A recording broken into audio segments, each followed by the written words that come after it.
Hello, this is Åsa with a new process video.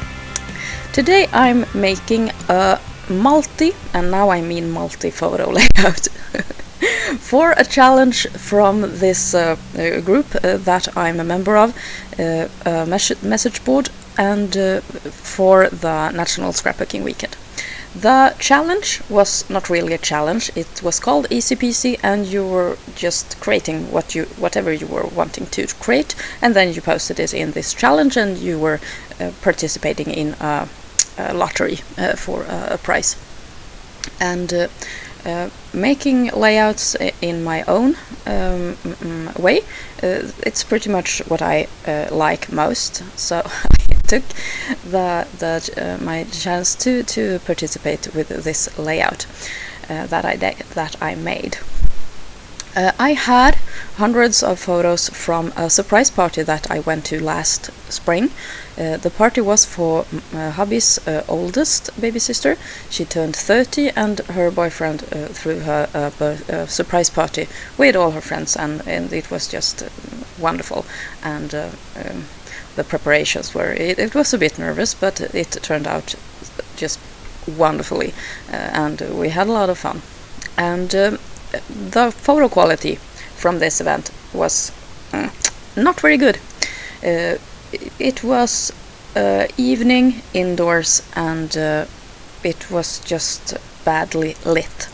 So my photos were grainy, and when I had them developed onto photo papers from the photo company, I couldn't figure out what to do with them. They just looked so bad, and it was not very fun. So I decided to print them again here at home, and I'm using just ordinary thick cardstock, not photo paper, and that was basically because I didn't have any photo papers in A4 size, and but I thought it became really nice anyway. And I printed them in tiny size. When I do these kinds of collages or photo printouts, I just import them into Microsoft Word, and then I resize them there and print them as a Word document. That's the option that I have decided, and is the best when you want to make many smaller photos like this. And I feel a lot more confident with Microsoft Word than I do with Photoshop when it comes to resizing, because I always seem to get it wrong when I try to resize in Photoshop.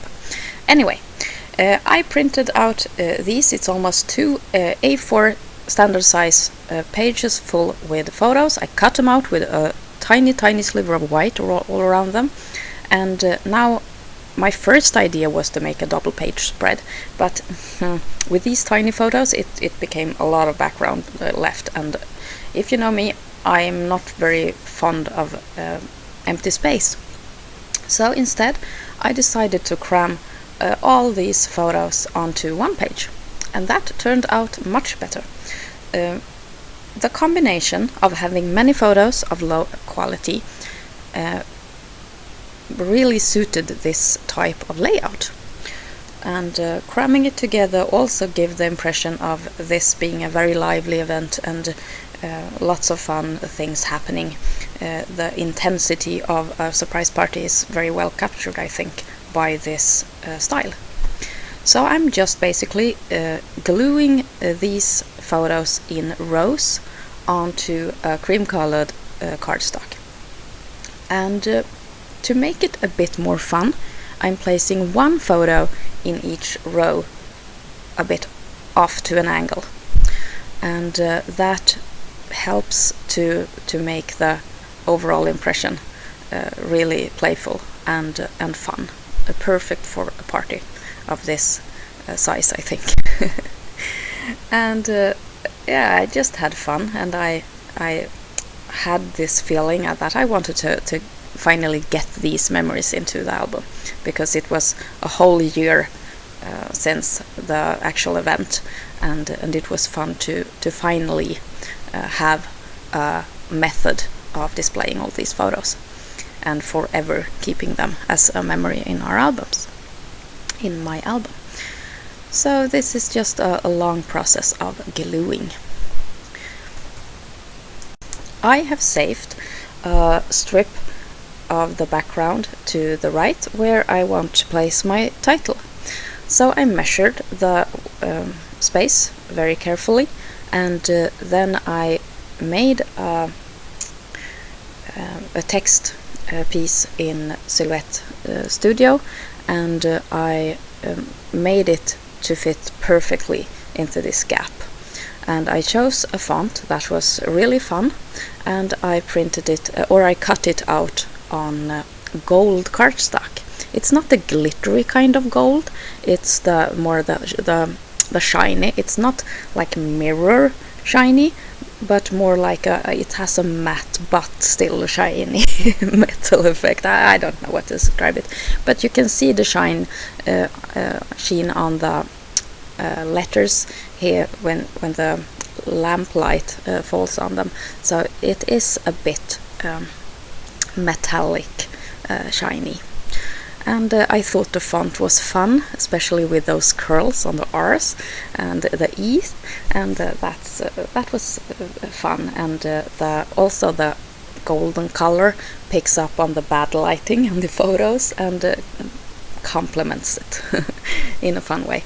And to spice up everything some more, I placed the exclamation marks on the opposite direction. It filled the space very well, and yeah, perfect. I'm very happy with this type of style for these photos.